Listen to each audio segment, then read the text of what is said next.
welcome back to the RetroBrown channel, guys. It's 2025, my voice is back, and we are starting off the year with a Graveler solo run. Thank you for everybody who has joined the channel in 2024's month of RetroBrown. My god, you guys did so much for me in that month.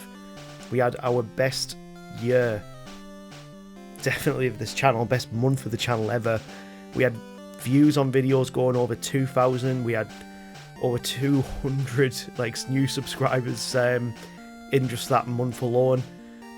So many comments, so many likes. Well, I really appreciate it, guys. Thank you so much. And as you can see here, we've got a new style to the videos. Got a new intro. We're going to add some breakers in between. We've also got new music in the background, all from Pokemon Blue and Red, of course, and that'll break up just the tediousness of just having that consistent background noise that we had previously. Which, I'll be honest with you guys, I completely agree with the comments. You guys were completely right. The background music just after a while gets very tiresome. So you'll see in this video we're going to have different music in the background, which will break it up, and also some different breakers between each gym leader, which will of course help break up the play as well from just being one continuous footage feed. Anyway, as you can see, Graveler is a rock ground Pokemon, middle stage evolution of the Geodude line, and in the very first battle against a rival, it actually does pretty well because there's only normal moves to work with, and our defense is phenomenal at 115. We got decent attack in 95, but everything else is very bad. 35 speed is not going to help us whatsoever. 45 special, again, not going to help us very much when we get into the later stage of the game. But we have a decent move set which we can work with. We start off with Tackle and Defense Curl, and we also get Rock Throw at level 16, but I don't think we'll even need to get to level 16 to beat Brock. We have a decent TM move set, which, as I've talked about on the comments a bit before in the polls that you saw right at the start of the year, I'm going to try and do as many of these runs without using TMs as possible. There's also a few other move changes, like the likes of Sand Attack, Smokescreen, and Minimise are all now banned on this channel. And of course, we are going to try and not win. Well, the badge boost glitch is now completely banned on this channel. So that means this is going to make my run so much harder, but hopefully so much more interesting. And you can see here in this rival fight, as soon as a special move comes about, we get absolutely decimated. So let's see how we do against Brock. Brock starts off with his Geodude, and we're going into this at minimum battles just to see how we do. And granted, I don't think a level 7 Graveler is going to be able to do this. So we do have Defense Curl to start off with as well, which considering at this point in the game we don't have any badge boost glitch, we can actually use it here. But even at level 7, this is just not going to be possible for a Graveler. We take too much damage, we don't have enough HP to work with. So how do we do at the level cap? Well, we do definitely a lot better. We've doubled our levels and we've got a lot more HP to work with. And strangely enough, in this fight, even though Geodude has got much less attack than us, it gets more critical hits than we do at 35 base speed, which is, it's weird. In Gen 1, your critical hit chance is based off your base speed stat.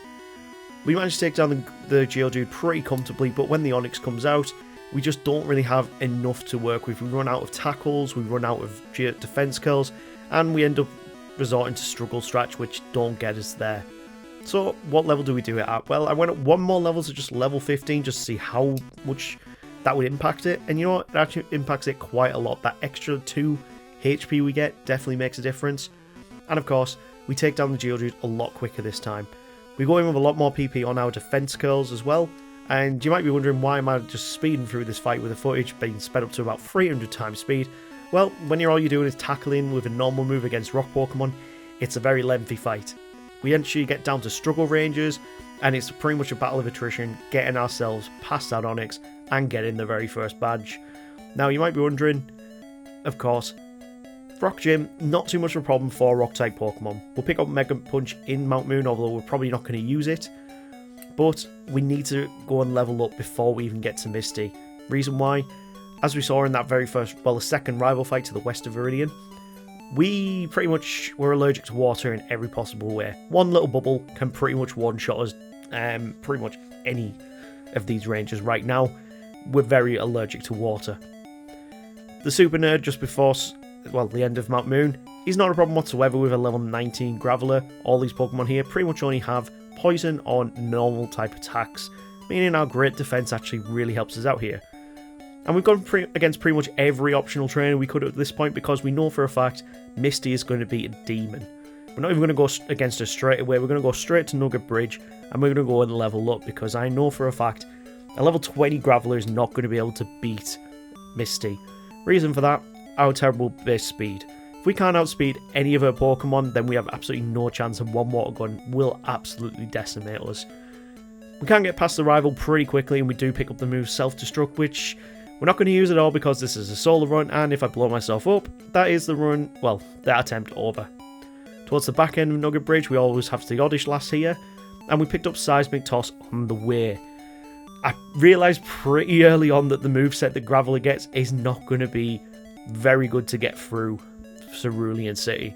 So we are going to learn a couple of TMs on the way, but I'm going to try... I mean, I recorded this just before I put those polls out, so I didn't know whether people want to see no TMs or not. Some people do. It's kind of a mixed half and half. But either way, this run, we are going to see a use of TMs. But in the next run that I do, which you'll see who gets chosen on the wheel right at the end, you'll see who we get chosen who will actually try and do this without TMs before the Elite Four. Anyway, let's see how we do against Misty. Misty is going to start off with her Staryu, and of course, because of the way the AI works, she's going to use Water Gun quite a lot, and Bubble Beam is a one-shot at this range. So 12 of 26 is just not going to do it for us. What level do we need to be to even tank at least one of her water moves? Well, we'll find out. Level 28, we can outspeed the Staryu, and then the Starmie, it goes for an X defend, which is perfect, and then we managed to get, wow, we managed to tank one Water Gun at level 28, to actually get 2 digs in and get the win. That was a very close fight, but with the 7 level difference, yeah, Rock-type Pokemon really don't do well in the early games of Pokemon Blue. And it's not going to do too well in the later half of the game as well, when you get a lot more special type moves coming out. And especially Lorelei in the Elite Four, she's going to be an absolute nightmare. We are going to pick up Body Slam as well, because this is the RetroBrown channel. It wouldn't be a RetroBrown run without picking up Body Slam. The rival on the SSN, not a problem whatsoever at this level. We are massively overleveled at level 30, but not anywhere near as overleveled as we were on the Geodude run. Definitely, the Golem run did really well, but Graveler, not so much so far. Anyway, once we've rubbed the captains back, we can go against Lieutenant Surge, which should be a very easy win for us. Surge starts off with his Voltorb, and of course it is not a problem whatsoever. Strangely enough, the Voltorb is the biggest threat on this team with Sonic Boom. Just because it can deal out 20 damage, yeah, it really is the worst Pokemon on this team, and we take a very easy fight, probably the easiest in this video, and we can progress on to Rock Tunnel. But before Rock Tunnel, we have the Rapping Lass, and thankfully at level 31 we can outspeed her Pokemon, meaning we can get Body Slams in, we can get Digs in, and we can get a pretty easy win against a trainer, which normally if we were at a low level would be a massive obstacle. That brings us to Rock Tunnel, and I was really worried for the Pokemaniacs here, mainly because they have Slowpokes who have Confusion. I thought going into these fights that these Slowpokes actually had Water Gun, but at this level they don't, so we only had to deal with Confusion. The Exploding Hiker, not going to be a problem whatsoever. We can pretty much dig our way through this entire fight, and even if he uses Self-Destruct, it's not going to do much damage on us whatsoever because we have a Rock type and it Self-Destruct's a normal type move. That brings us to Lavender Tower, and again, another rival fight. And you might notice the name of our rival today, which is Steven. That is Steven Wolf. Thank you for subscribing. Welcome to the channel. Really hope you appreciate the rival plug here. Let's see how you do against me in the final fights. We sweep through the team pretty comfortably, but again, we are massively overleveled for this point in the game. And we take a quick win, moving ourselves onto Celadon. Now Celadon, we've got a couple of branching paths that we could do here. We can go to the Rocket Game Corner, or we can go to Erika. Well, first I'm going to go and pick up Rock Slide, the best Rock type move in Gen 1 at 75 base power, 90% accuracy. Wow, Gen 1 really did not do kind to Rock type Pokemon. Anyway, we're going to go towards the Rocket Corner first to get some more experience, because even at level 35, I think we will massively struggle against Erika. So we'll see how we do against Giovanni, which should be a pretty easy fight. Even at level 36, We picked up one of the best moves in the game, which is Earthquake. So we sweep through his Pokemon extremely quickly, but we don't one-shot the Kangaskhan with Earthquake. Maybe we need to put some proteins into our Graveler and see how we do. That brings us to Erika and a big challenge to contend with. Erika is of course going to start off with her annoying Victory Bell, and thankfully at level 37 we can outspeed, which is huge. I mean, not too huge, I mean we are level 37 going against Erika, but either way, we managed to tank at least one. Oh no, we don't. We don't tank the Petal Dance. I think Earthquake might be a range though, so let's try this one more time. Dig is a one-shot on the Victory Bell. Body Slam's a two-shot on the Tangler. Can we one-shot with Dig on the Vileplume? We do, we get a critical hit, which is not going to happen very often with a Graveler. So a very clutch critical hit gets us the win against Erika, and we move back to Lavender Tower to flush out the rockets. These rockets are not a problem whatsoever. The majority of them have either Rattatas lines or Zubat's lines. Not a problem for us whatsoever until we run out of rock slides. If we ran out of body slams, we'd had to reset there. But we take a win, and we can now open up the game. With the Pug Fleet, we can go a few directions. We can go over to Silph Co, or we can go over to Koga in Fuchsia City. We decided to heal up back with Celadon because we haven't opened up Saffron yet, and we are going to go straight to Saffron and just see how we do here. If we can beat Saffron and Silph Co before we go over to Fuchsia, that would save us quite a lot of time, especially considering we won't have to backtrack a bit. We don't even need to go at floor 10, so we can go straight to floor 5, and we can go against the next rival fight. If you need to pick up some elixirs on the way, always pick that one up at the tree. And from here, we go against Steven again. This Pidgeot this time, level 37, we're level 40, and Rock Slide just tears through his first two Pokemon. The Execute is going to become a big problem, especially if we do get Leech Seeded, because we don't want to lose any HP whatsoever. Alakazam's out next, and Confusion does big damage, and annoyingly we miss an Earthquake. That's a Gen 1 miss there. We haven't had any defense, well, any accuracy drops, but my god, Blastoise is just too much for us to handle here. We try this again, and this time we're going at level 43, the next damage rounding threshold, and from here, we should do a lot more damage out and hopefully one-shot that Alakazam. We get seeded again, and this time, Confusion doesn't do as much damage. We get into the Blastoise with 89 HP, and it's going to be a free shot with Earthquake, but we're trying to get the paralysis. It doesn't work this time, so it may be worth us just going straight for the Earthquakes and seeing how we do. Level 43 again, I believe it's possible at this level, so we're going to persevere. Rock Slide takes out the Pidgeot. First, same as the first, if that's the way it works. And we managed to avoid a Leech Seed, which is huge. We do get hit by Confusion again, but Earthquake is one shot on the Alakazam. And this time we just, oh wow, we went for Bubble and then Withdraw. That's lucky. And we only get the win there due to bad AI. With Withdraw being a water type move, he will use that over Bubble and Water Gun sometimes. But even with Bubble and Water Gun on their movesets, still at this point in the game, it still does massive damage on a Graveler. It's 4 times effective on us. Giovanni in Silph Co is not a problem for us whatsoever. Our moveset is just insane against him, and we take an easy win, moving us on to the next gym leader, which of course, once we've healed up, we can either go to Fuchsia or we can go straight to Sabrina in Saffron, and I opt to go straight to Saffron. We might as well see how we do, and of course, with her being a special type gym leader, this is going to be difficult.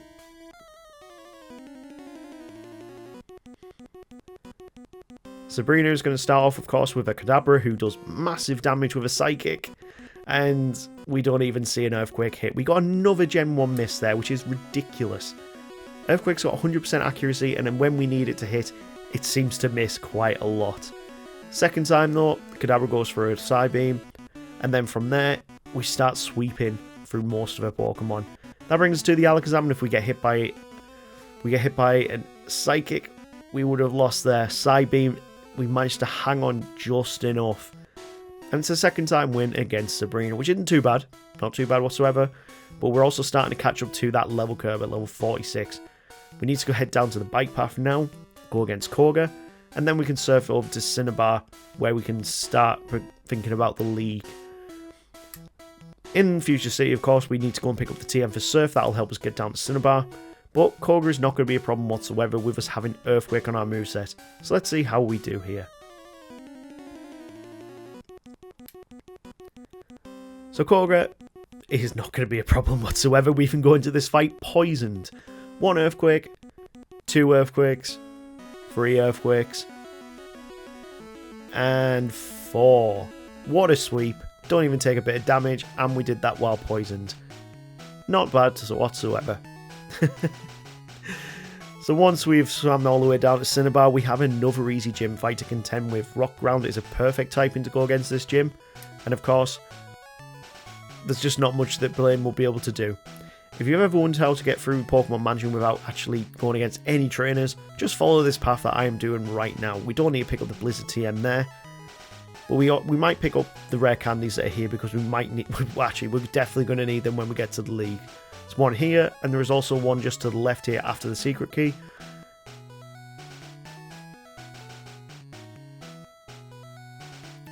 And it's just over here now. Perfect. Now let's dig out and we can go against Blaine. Oh, we went back to Fuchsia. Because we need to also pick up the Strength TM. We'll need that for Victory Road. Need to give the Gold Teeth to the Warden here.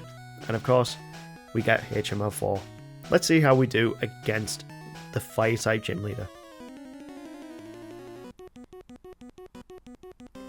First up, he's going to start off with a Growlithe, which is not a problem for us whatsoever. Rock type is super effective against the Fire type. So we can sweep through pretty comfortably with either Rock Slides or Earthquakes. Manage to take a little bit of chip damage from Ember, and then he goes for his Retroactive Super Potion before we get an Earthquake for the win. Very easy fight, and you know what? Mid to late game, Graveler actually does really, really well. And it's even going to do extremely well against the next gym leader as well.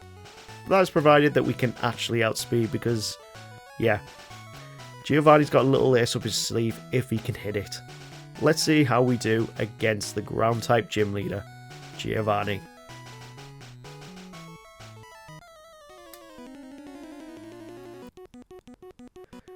Giovanni starts off with his trusty Rhyhorn, which is not going to be a problem for us whatsoever. Earthquake takes it down, and even against the Dugtree where he could do some big damage on us, he goes for Guard Spec instead.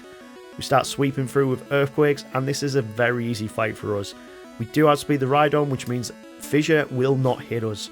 Dig for the win, and we have all 8 badges with just a Graveler. And we picked up Fissure as well, which is a decent move if you can outspeed people. But we'll have to see whether this actually helps us out. Next up, of course, before the Elite Four, we have the rival to contend with. And this rival is going to be annoying. But before we go against him, I am going to go and pick up one more TM, which of course is going to be TM31, Mimic. Just in case we need it. And it's at this point that I realise we shouldn't really be badge boost glitching whatsoever. This is where I realised, well, I did this run again before I put in the badge boost glitch rule. So, I'm sorry if this annoys anyone in the comments, but this will be the last time you will see the badge boost glitch on this channel, I promise. As you can see here, we set up the agilities, and this is probably the only way we can do this at the level cap that we're on right now. We sweep through the Pidgeot, sweep through the Rhyhorn, and then we sweep through the Growlithe. I'm annoyed that I actually had to use it on this fight. Either way, we take down the Blastoise pretty comfortably from that, and we can progress on to the league with Lorelei.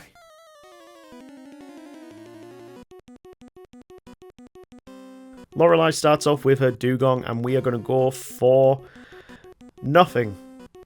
Because we don't outspeed, and Aurora Beam's a one-shot. It's a great start. Okay, level 58, let's see. Well, we can actually outspeed the Dugong now. But Clamp is a 2-shot at level 58. Oh, this is looking really bad. Okay, let's try this again. What level are we doing this at? Let's try this at level 58 again. Rock Slide we know is a one-shot against Dugong. It's a 2-shot against Cloyster, and we can tank 1 Aurora Beam. Slowbro's out next, and from here... yeah, even Mimic and Amnesia. This is why I shouldn't use the badge boost glitch. And I promise it's gonna go. Anyway, we know we had to get to level 71 before this was possible. Even if we did badge boost glitch and used Amnesia, it just didn't work. So this is when I realized we don't need to rely on that. We'll just rely on the pure strength of our Pokemon. And at level 71, we deal enough damage out to one-shot most of the Pokemon. Let's see how we do against Bruno. It's Bruno. Come on, we're going to win this one. Graveler at level 71 is an easy sweep against his entire team. Earthquake will do big damage on all of his Pokemon. Not one of them can stand in our way. And we get an incredibly easy win. But it's kind of an empty win considering we're level 72 now. Either way, let's have a harder fight with Agatha. Agatha starts off with her Gengar, which, considering we've got Earthquake on our moveset, is a very good move. We do get confused and hit ourselves twice in confusion, which is annoying. Rock Slide will take out the Golbat, and then Earthquake through pretty much all of the rest of her team. I really wanted to try this fight at a lower level, but it was at that level 71 win against Lorelei was the first time we beat her. So we have to be higher level for this, and we've lost a lot of time doing it. We've beaten Agatha. Let's see how we do against the flying type Elite Four member, Lance. He starts off with his Gyarados, and as long as we can outspeed, which we can at level 72, we can take out his Gyarados in one. We then sweep through his next few Pokemon. We're at level 73 now, and the first bit of chip damage comes in from the Aerodactyl. Last up was the Dragonite, and he's going to go down to 2 Rock Slides. Now it's just the champion. Let's see how we do against Steven.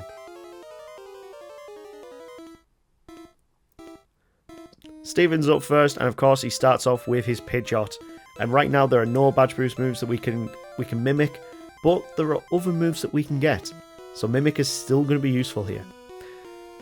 We take down the Pidgeot with one big Rock Slide, and then Psychic just one-shots us, even though we are, 14 levels above that Alakazam, and he still one-shots us with Psychic. That is how bad our special stat is.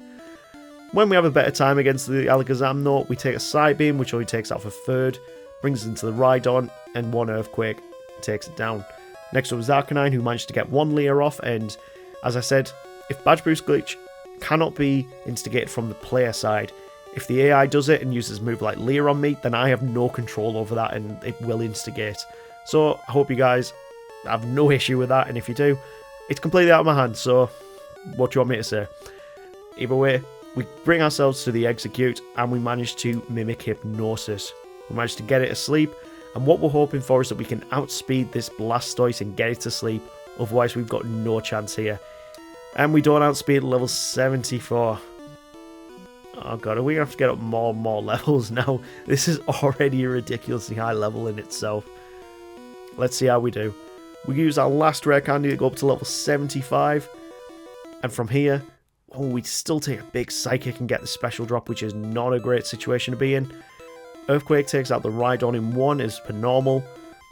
Again, with Arcanine, one Earthquake as per normal. Executor, we managed to mimic Hypnosis, and this time he goes for Stomp instead. We don't get put to sleep. Now we aren't hitting our Hypnosises, and we're on pretty much the same amount of HP as we were last time. We use Rock Slide for big damage, big stab damage on that.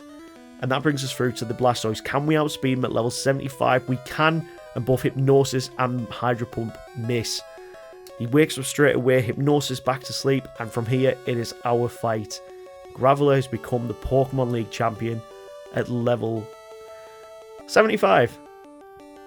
We started off the last year with a pretty similar run with Rhyhorn, so I'm not too happy with that level whatsoever, but either way, we have completed the game, and you'll see no more Badge Boost Glitch from here on out. Finished that at 4 hours 31 minutes at level 75, and I'm not happy with the level whatsoever. Timing, not bad, but that level is awful.